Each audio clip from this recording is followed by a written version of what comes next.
This courtroom hearing starts with a warning and quickly turns into a breaking point. A defendant already facing serious charges is now accused of violating bond conditions, GPS alerts, exclusion zones, and rising concern from the bench. But this isn't just a legal issue. This case sits at the crossroads of public safety, mental health, and judicial patience. And as you're about to see, the judge is reaching the end of the line. Several. You're not to be in possession of any weapons. You have a GPS monitor, and you're not to go within a certain boundary of the complaining witness in this case. It has now come to my attention through pretrial services that you have bond violations. Specifically, Mr. Franklin has not been compliant with his conditions of bond. Client has failed to not have contact with a prohibited person or visiting a restricted location. Client was ordered by the court not to go within 500 feet of the Northwood Drive apartment in Baytown. On 2/25, client received a victim exclusion zone alert at 10:22 a.m. The victim exclusion zone was cleared at 10:28 a.m. In fact, what I've been told by pretrial is that we have 1, 2, 3, 4, 5, 6, 7, 8, 9, 10, 11, 12, 13, 14, 15 instant. Okay, interject, Judge. I think that's all in a 6-minute window. So I think he crossed into the exclusion zone at 10:22 and out at 10:28. And so I could proffer to the court what was given to me from pretrial. Not that I'm admitting. Judge has a copy. Then never mind. I get it. In no way admitting that this would be admissible. And looking at what pretrial provided, it looks like he walked about 1,000, maybe 1,500 feet in about a 6-minute window through the exclusion zone. While it says contact, there's no alleged contact with any person. It's just, I know, but it's the way it's written. How do we know? Well, no one has complained to the state. And so it looks like he walked through an exclusion zone, which is, speaking with pretrial, is actually larger than it normally is. I think it's at 500. Is it 500 feet? At 500 feet because I didn't want him to go anywhere near. This is where the legal stakes intensify. Bond conditions are strict for a reason, especially in cases involving alleged violence. Even without direct contact, simply entering a restricted exclusion zone can trigger serious consequences. The defense here isn't denying the GPS data exists, but they're questioning what it really proves. Was this intentional misconduct or a technical violation caused by movement through the area? That distinction could mean freedom or custody. Because I didn't want him to go anywhere near the complaining witness in this case. Yes, Judge. This is the same complaining witness that we have the last case that I know PC'd. No, the two are unrelated. They are different complainants, Judge. Yes. And so the terroristic threat they're both strangers. The terroristic threat is, the allegation is that my client asked to bum a cigarette, got in an argument when he was denied. And then the newer case with no PC was that some random person's window was broken and somehow my client got charged with it when no one saw or had any evidence to believe that he had done it. But when the police made scene, he then had a kitchen knife, I believe, is the allegation. I will say that the new case, it was no PC, but there's also no evidence. There's no offense report. There's no videos because it's a week old. Because they didn't go get anything because I know PC'd it. Well, that's part of it. It's also Baytown and Baytown. But the problem is that we continue to have issues with Mr. Franklin. So Mr. Franklin is going to have issues on bond or not, Your Honor. His mental illness is quite severe. He's received hospitalizations in the past. His orange sheet is right at a page, if not over. And so the system is aware. I would take this court or ask this court to take caution in the sense that we're not having a formal hearing. There's no testimony presented. I'm fine with having a conversation. But if the court should wish to revoke We're his having bond, a hearing right now. well, then nothing has been admitted because there was no admissible evidence. I'll find to discuss with the court what has been alleged, but there is no admissible evidence of either location or possession because nobody has testified to either. And I don't think the pretrial services officer in this room would have the ability to testify how a GPS device works. not to be mean to her, but it's not her job. And so she's not going to have any knowledge of the firsthand knowledge of the device. We continue to have issues with Mr. Franklin, and I'm tired of it. I'm And- not dealing with this anymore. I only have one way to fix this. So I've spoken with the state, particularly the chief. We're leaning towards reaching a resolution on a mental health diversion, Judge. It's not 100% that we're there, but it sounds like we're going to do it where we send him for an evaluation. So I'm going to file a competency evaluation just in case. But So that there's another 30 days. I'm not going to sit here and wait for him to have another bond violation. No, because he's doing whatever he wants to do, because that's what's happening here. yes, Judge. And if you'd like to revoke his bond, which I can understand the court's position, I would just ask that we have a formal hearing with testimony where the rules of evidence would apply, which statutorily they would apply to any revocation of bond. I'm still going to take him into custody. I find that he's a danger to our community. He's continuing to just. Mr. Franklin, Don't speak. what am I supposed to do? Continue to let this Stand happen? for me. Don't form. I ain't getting no justice. I found no PC on your case last time. I ain't getting nothing to nobody. Stay calm, sir. Stay calm. All I'm asking you to do is stay away from this place. What I'm supposed to do? I'm trying to take care of my nieces and nephews. This moment exposes the emotional core of the case. The defendant is clearly overwhelmed, claiming he's just trying to survive, take care of family, and access basic needs. But the court isn't judging feelings, it's judging compliance. The judge's frustration is clear. Repeated issues, repeated warnings, and a growing fear that patience alone won't prevent something worse from happening. Mental illness explains behavior, but it doesn't automatically excuse Running back and violations. forth to If the you- store and stuff. What I'm supposed to do? What you want me to do? If you need things, we I can. don't, all I'm doing is the best I can. I'm not doing nothing to nobody. What you want me to do? I didn't have nothing to do with none of this. Listen, You ain't I want stopping you to nobody from listen. raping me. Well, Once- just slow yourself down, okay? is he saying that He's insistent. family that lives near here? So he's given me, I've been trying to get addresses. So he lives partially with cousin and with mom, who are both on this side of town. And he essentially migrates between the two. Because of his mental health issues, I'm having a problem confirming the addresses to Mr. confirm this Franklin. information. Where are you staying? My mama's house, but she threw me out this morning. So it's the same thing. She pulled a pistol on me, yeah? Trying to tell me to shut up and let her say whatever she want to say. Switching up everything, making it hard on me. Does your mom live near this address? She stay down Nolan. When I leave, No. I don't have nowhere to go. I go to my cousins. I buy them food. I do the same thing I The do. problem is that are they within this address? They stay down Nolan in Bay Terrace. No. Baytown is a big city.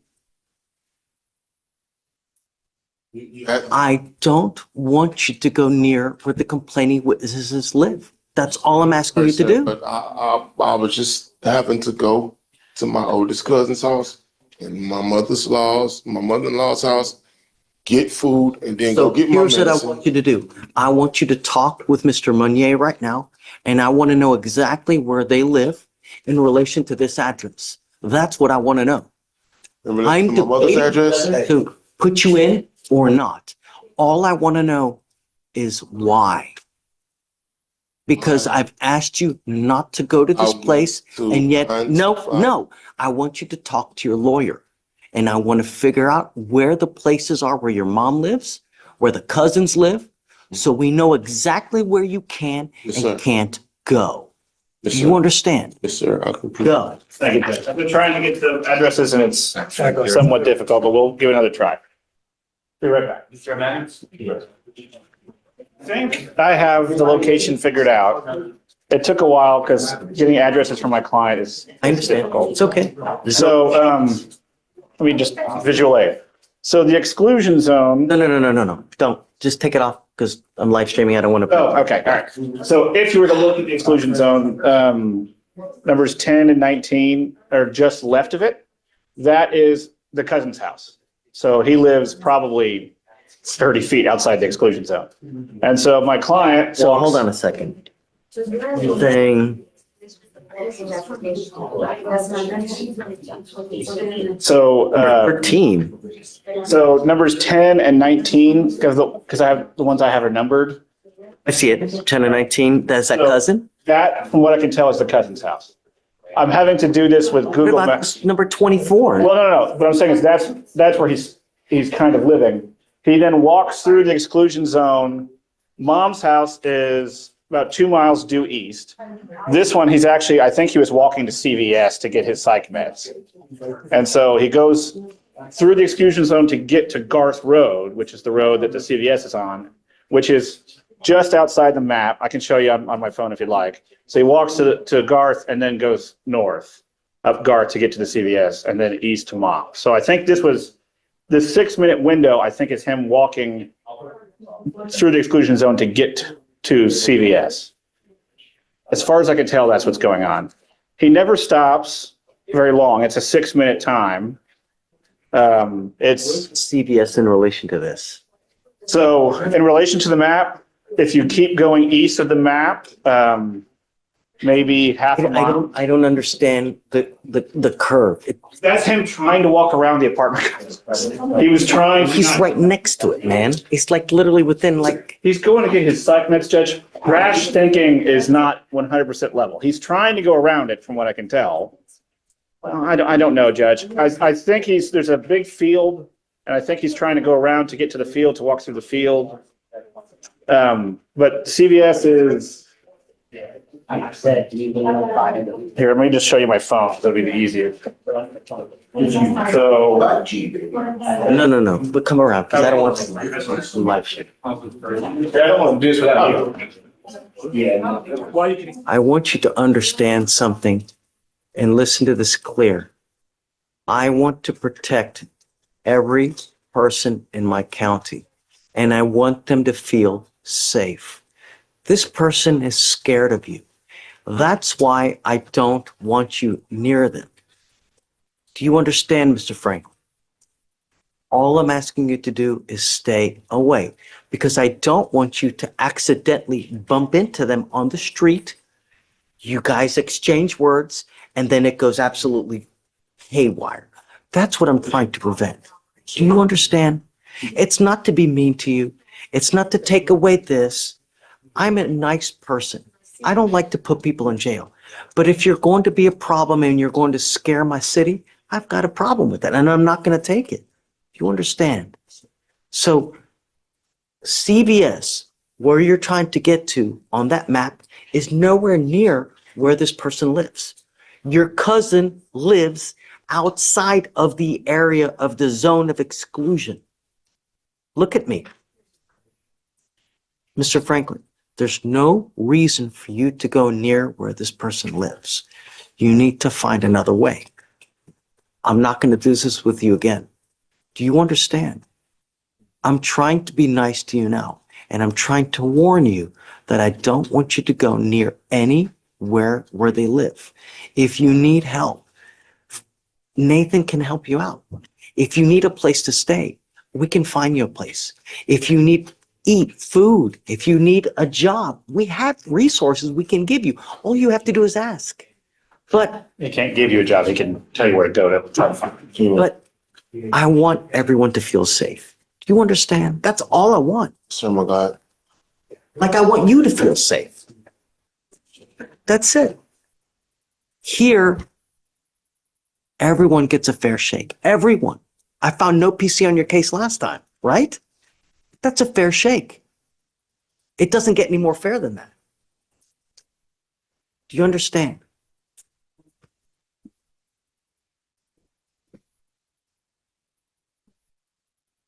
Mr. Franklin, I'm well within my right now to put you in custody. I'm not going to, but I want you to understand that I'm not going to do this again. You understand? I'm not asking much. Okay? All right. Thank you, Judge. So just please I make try to. a path for him to go around so that there are no more issues. Your Honor, I was going to see if we could shave some of I think it's 500 feet, and the cousin lives just outside, and it looks like GPS is giving some false positives. I was going to see if we could lower it to 400 instead of 500. The dean was for the cluster in the center, that would be 200. The same would be a. Okay. All right, hold on a second. Are you saying that the circle is within 200? So that circle's within 500, but it was originally at 200. And so he was deemed to be within 200 feet. But these right here are Yeah, not, so that's gonna be outside of it. So he's not being deemed for those. They show all the points that is being used, yep, but that's not a violation. okay, then all right. I have a caution because it's right outside the zone, but it sounds like it will be okay. Just make sure that you guys can carve a path so that there's no more issues. Yes, sir. Okay. All right, Mr. Franklin, that's it. You have a seat, okay? Don't talk about the case, Mr. He's the Franklin. prosecutor. The only thing is, Yes. I cannot express my disappointment. I really thought that you and I were like reaching together. We are. We were, and we really are. My family's working against me. They trying to take my SSI check and stuff. I haven't done anything. This is my 35th year. I haven't done nothing. So look, I don't even know what happened. I want to know. So he picked up an Agasolid then. What happened? Please, just don't say anything, please. I just want to know what happened or why they're saying what happened. Okay. On March 17th, 2025, at approximately 5:48 p.m., officers were dispatched from an aggravated assault call at a residence in Harris County, Texas. Upon arrival, the officers met with the complainant, who stated they are a resident in a group home. The complainant stated that the defendant is a person they have known for 3 weeks. The complainant stated the defendant arrived at the group home around 5:38 p.m. and knocked on the front door multiple times, cussing at another resident due to them not opening up the front door fast enough. The complainant stated the defendant continued yelling, cursing, and talking down to the resident. So the complainant tried to talk the defendant down. The defendant stated to the complainant that he was going to fuck him up, then went to his bedroom. The defendant took a hold of a fork which the complainant believed was a knife and pointed it at the complainant. The complainant asked if he was going to get stabbed. And the defendant charged at the complainant.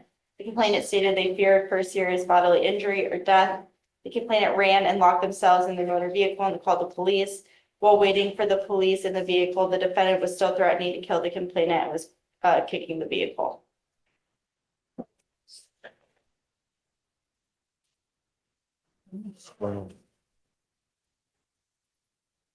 Wow. I just came from Food Town and I went back home to eat. I was at the door, I knocked. Stop. Just the problem is that there's some people in this life, Shaisa is always happening to them for some reason. Always. This, that, this. It's always happening. It's always happening. Don't matter where you go. I'm always stepping in, you know?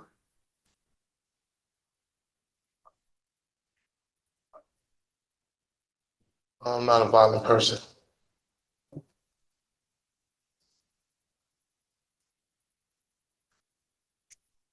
Your history says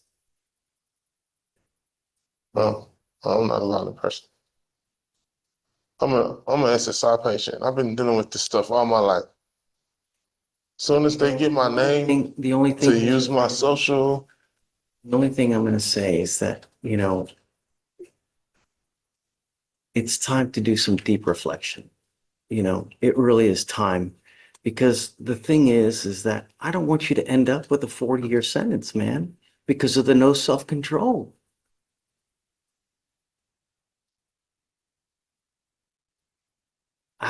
I really thought we had something.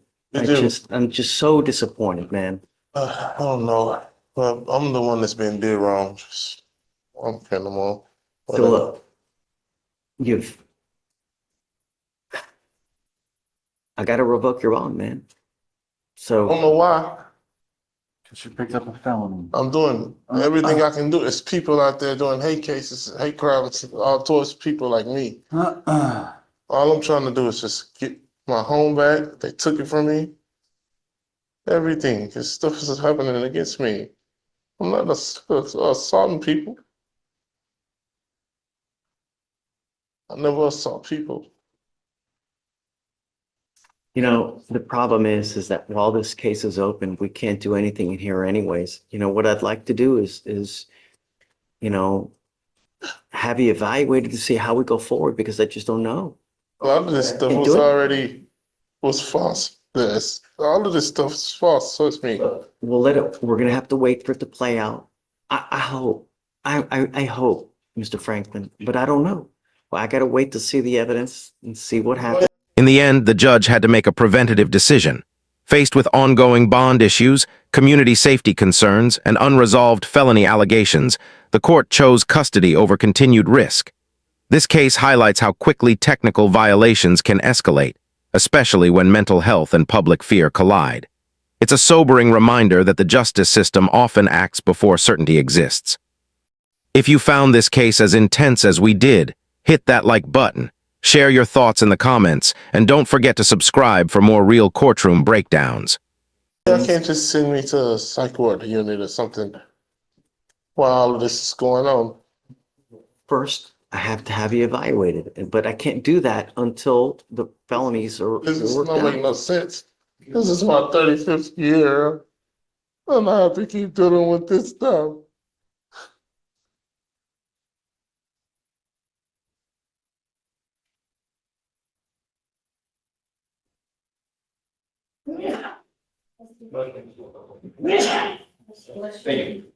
Okay.